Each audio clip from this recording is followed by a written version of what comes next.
Welcome, Praetors, to the turning tides of the 31st millennium, because today we are finishing up our chat regarding the betrayal at Calth and discussing basically how this killer story wraps up and where the forces end up as a result. And that's one thing that I want to highlight a lot, is that this story of the Calth, betrayal is essential to understanding why some forces end up where they do during the Siege of Terra. Again, the point was, it was a practical mission to stop Guilliman and his Ultramarines, get them stuck way on the far edge of space, and then trap them there, so that none of them at least, can aid the Emperor during the Horus Heresy. The murders leading up to the betrayal at Calth, the deaths of millions of people and Marines, the rituals, the pyres, and even the sacrificing of the system's sun are all part of a breathtakingly elaborate ritual being performed by the Word-Bearers. And as the battles have ground on, this has become much more apparent to the Ultramarines. I mean, maybe not the full scale in terms of the magic ritual, because they don't believe in magic or anything like that of what's happening, but they are observing that the Word-Bearers are clearly planning something. They're malperforming their maneuvers, they're making odd choices tactically. They stall in strange places, or lose control and discipline in others. However, the caveat to this killing blow of Lorgar's is what it does to the tactical and disciplinary strengths of his own legion. The Word-Bearers are losing their minds, and some of them are going full Khorne Berserker style. Offensives on the planet stall as groups of Marines devolve into slaughter, or playing with the dead bodies of their brothers, like building little skull pyres and stuff. And all of that lack of cohesion is in addition to the tactical side of things. Sometimes it may make sense to extend your line and strike at an unprepared Ultramarine group, but they don't because they have a ritual to do instead. That's just an example. So what begins to happen after this surprise betrayal is revealed, and this point where the important mission of this event, its tactical significance, is underway, is where the tide has an opportunity to turn. And the Ultramarines are oh so ready for any opportunity that they can be given. Now, one thing I want to add up top here and announce is that Pop Goes the Monkey is a fantastic company who's been making bits and alternative sculpts for this entire hobby for 10 years now. They're turning 10. And the owner, Matt, is looking to host a lore contest to bring one of your ideas for a custom legion or chapter into reality. So he's running a lore contest. I have a video with more details in it down below. But essentially, you just fill out this Google form with your inspiration, maybe even a design if you have one. And for one lucky winner, Matt's going to bring it to life and give you a $500 gift card to Pop Goes the Monkey. Again, to bring your fictional army onto the tabletop in 3 dimensions. Go ahead and check it out. Go support a member of our community. And really best of luck, because one of you is going to get a killer army out of this. So in the first video, we talked a lot about the war in the skies over Calth, and in the second, I kind of brought it down to the ground level and how things began to devolve from there, because the devolving is much more evident on the ground than it is up in space, but, discipline is going down across the Word-Bearer lines. In this video, we're going to go front by front and start piecing together how each battlefield kind of wraps up. But a couple of very important things have to be stated up top for you to remember. The most important is that these things are happening simultaneously. What's happening in the sky and what's happening on the ground are happening at the same time, but there's very little meaningful contact between the two. In Calth's orbit, those ships are struggling to get any communication or information or data from any of the troops on the ground. They can see the orbital defense system, clicking around and firing on the planet, presumably survivors. And of course, that means to the forces in the sky, there are presumably more that need to be rescued, but they don't have command over them. They can't talk to them. Largely, their perspective is a lot of ship-to-ship warfare. And a lot of it for the Ultramarines is based on what you can actually see or what is right next to you because of short-range scanners. So there is a huge space battle going on with boarding actions and ship defenses It's really cool. If you are a Zone Mortalis nut, this is like the perfect, I don't know, setup for you. But at the same time, the dudes on the ground are going through their own particular kind of hell and have no idea what's going on up there. Are there reinforcements coming? Are they just trapped and have to wait here to die? You have no clue.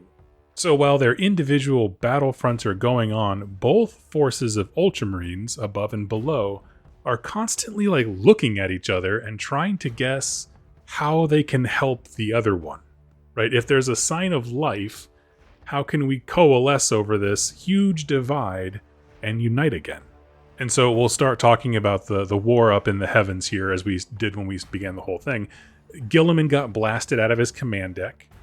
And I'm going to yada this a little bit because it's a bit much, but shortly afterwards, Guilliman is found punching the heads off of word bearers who were sent to infiltrate his ship, the Honor of Macragge.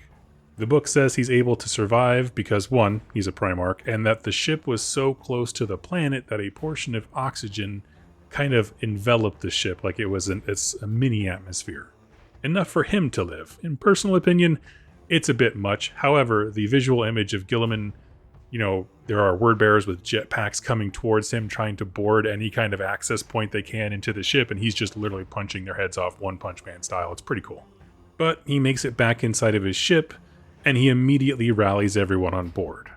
And I want to point out here the first battle that I feel that Guilliman and the Ultramarines, or at least his Ultramarines, really win this day is the one to secure his flagship.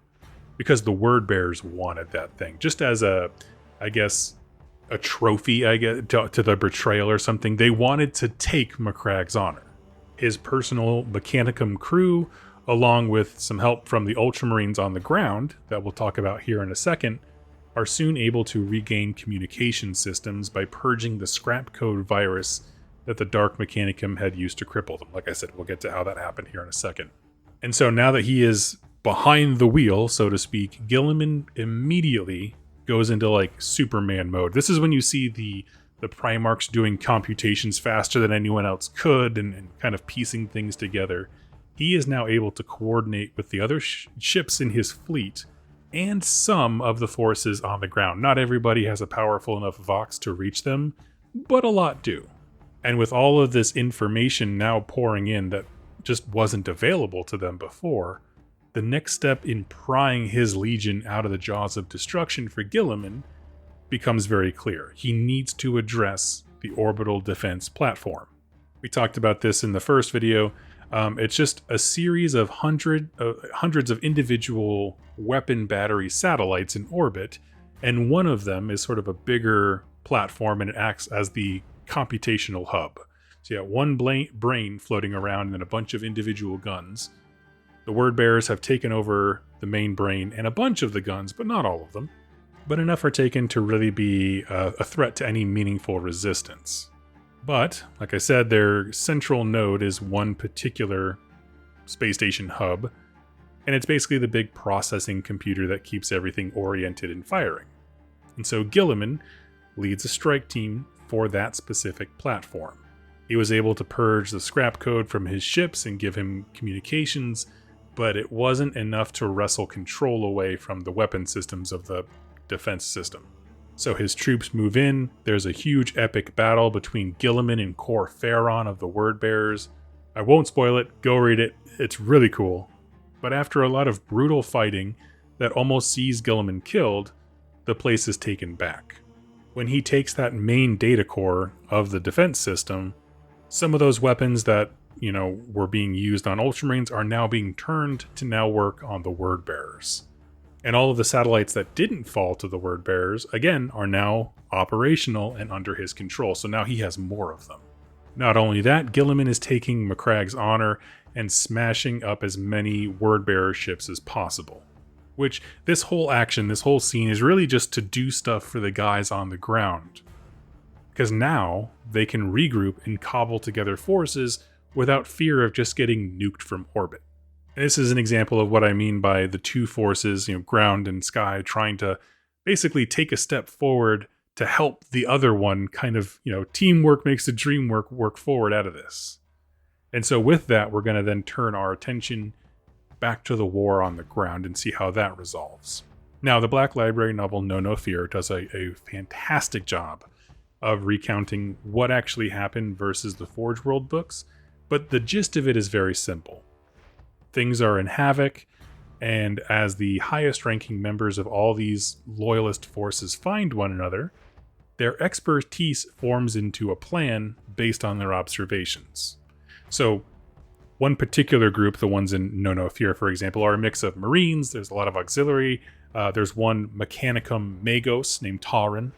You know, it's just all the smart people from all the things that they could find cobbled together being like, what do we do? You know, based on what you see the problem as.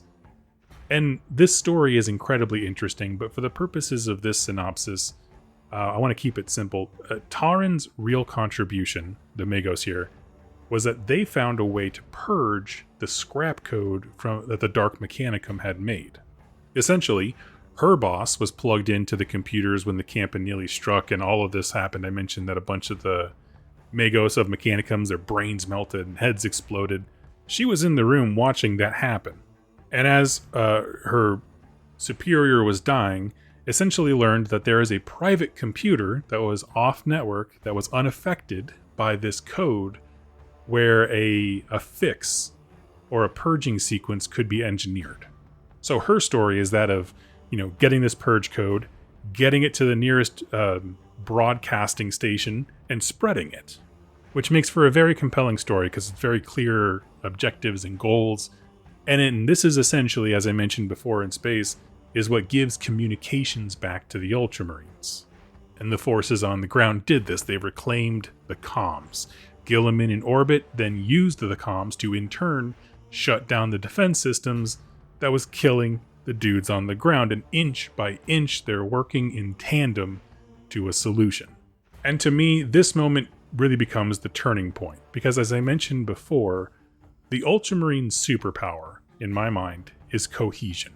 Once they are able to share information and begin to coordinate their attacks, and not be blown up just for meeting up with each other, the momentum begins to turn immediately.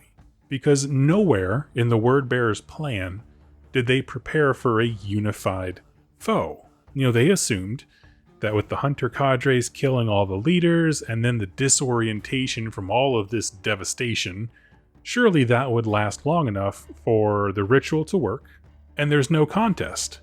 But in stopping to do the ritual, they've given some very angry Ultramarines a chance to start gathering momentum. And it's largely the same kind of war we talked about before.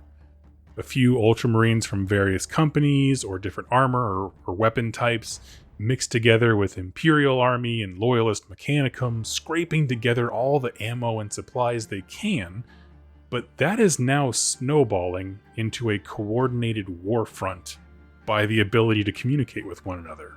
Now, instead of isolated bands of Ultramarines, not using their melt weapons because they're out of ammo, they can chat with a Mechanicum group miles away with the ammo they need and get it sent to them. So this is sort of if it were like a linear story of a hero, this is your gearing up moment, right? When you level up, you get the stuff you need to go fight the bad guy. One thing becomes clear, though, is that the light above them is getting a little bit hazy. As all of these events are happening, as the tide is turning, as the rituals are slowing things down, the sun of Calth is dying. The word bearers have poisoned it, and what was once a life-giving fount of light is now sickly. The sun is pouring intense radiation, so much so that most of the battles on the planet have to move underground. And as the grinding of armies continues, two things become abundantly clear to the Ultramarines. Again, as they're getting all this new information, they're kind of reassessing. The first thing is that we got this. Okay, we have enough assets and discipline and raw anger to turn this into a word bearer's defeat. That's just the way the fight is going. They were not ready for us to rally as we did, and hope for this fight is very clearly on the horizon. The second thing that's becoming clear is that the clock is almost up. They're starting to understand what the Ruin Storm ritual we talked about is all about. It was initiated by all the slaughter and the planet being poisoned. Astropaths are detecting massive warp storms on the horizon, and Guilliman has to make one of the toughest calls of his entire life. He can stay and likely win the fight. Lorgar and Erebus are ducking out as we speak, but he thinks he can take the rest. The problem is that would leave him severed from the rest of the Imperium. And from his perspective, this is the moment of betrayal. He doesn't know about the Istvan stuff necessarily, at least the details of it, but he knows he has to warn the Emperor. The Horus Heresy is upon us. But also the fighting isn't done.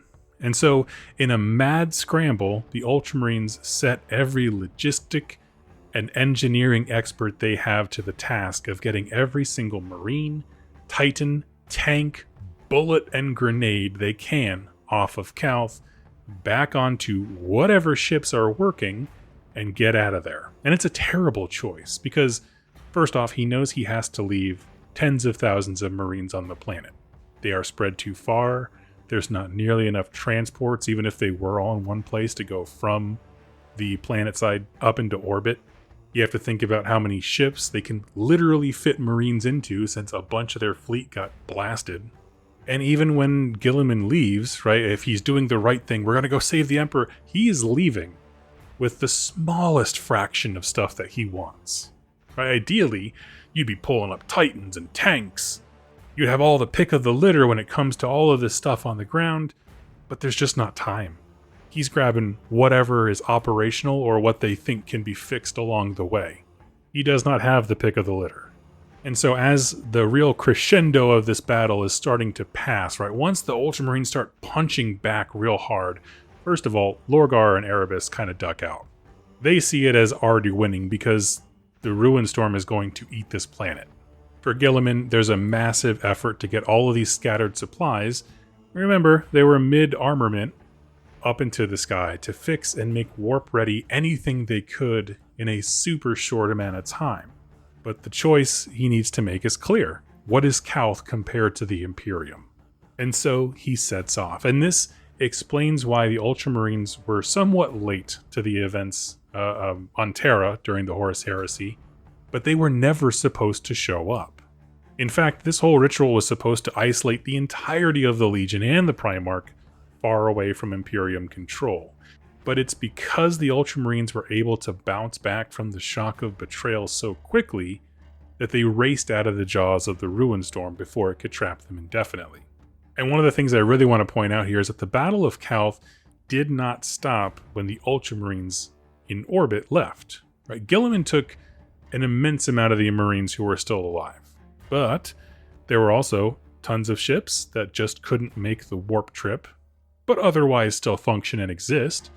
On the ground, the surface is so irradiated that it's dead to all life because of the sun, but below the surface, a whole war is unraveling. In fact, the first big plastic Horus Heresy product we ever had was a game called Betrayal at Calth, which depicted this exact thing. It was the Underway Wars in Calth, which has its own books and its own history, and it's very cool.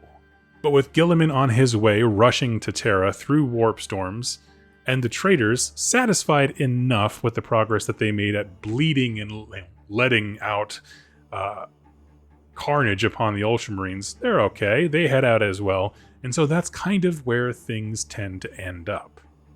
Now let's take a step back and ask this question regarding the betrayal at Calth. Why do I love this story? Well, for me, I adore it because the good guys have a real challenge, and in such a way that it makes you root for them. Like, I love the Word Bearers. If I was going to build an army, another heresy army, I would go Word Bearers before I went Ultramarines. But I cannot help but cheer for the Ultramarines here. Every inch that they were given, they turned into a mile. Rank didn't matter. Aptitude and knowledge did. Cohesion is strength. One that their enemies could not fathom the scope of, right? Like, it's easy to say, oh yeah, they're just going to be disunified and scatter like rabbits. And then when you see them forming complex plans with such limited information, and all of a sudden they're fighting back way earlier than you ever thought that they could have had any kind of meaningful resistance, it changed the entire nature of the plan.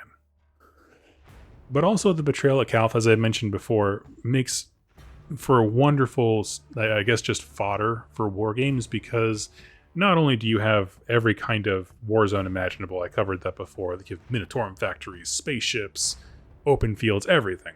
But also, each one of these things is spoken about in the Forge World book as being its own meaningful battle. That you could, if you wanted to, have a 3-game campaign series about one of the minor incursions going on in this grander story. It's just full of inspiration for individual actions, reasons to play games, and settings to play them in, which to me, like, is the true value of a campaign book. It gets you excited to do different things, and there's just so much in this one that I adore it. For all those reasons, the Betrayal at Calth has stuck with me throughout all the time that I've been enjoying Horus Heresy as just this a moment where true heroism really shines. It's really some of the best work of the Black Library authors who have contributed to the series of books that relating to the atrocity, and make for some of the best action stories out there. Let me know your thoughts. What is your favorite book dealing with the Betrayal at Calth? No Fear to me is obviously the king, but I did read one of them. I think there's like a collection of short stories that have to do with some of the underground battles. I believe that's what I was reading. Very interesting stuff, because it's a different kind of marine battle. Regardless, I'd love to hear your thoughts. Go ahead and sign up for that Pop Goes the Monkey. Again, tournament giveaway. Not tournament, it's a giveaway. Some lucky person is going to get their own army brought to life on the tabletop and receive a $500 gift card. And it could be you, my friend. So go ahead and click that link. Learn more about it in the description down below. And I look forward to doing a lore video for whoever that winner is. Thank you all so much for watching and listening, and I'll catch you next time. Happy wargaming, friends.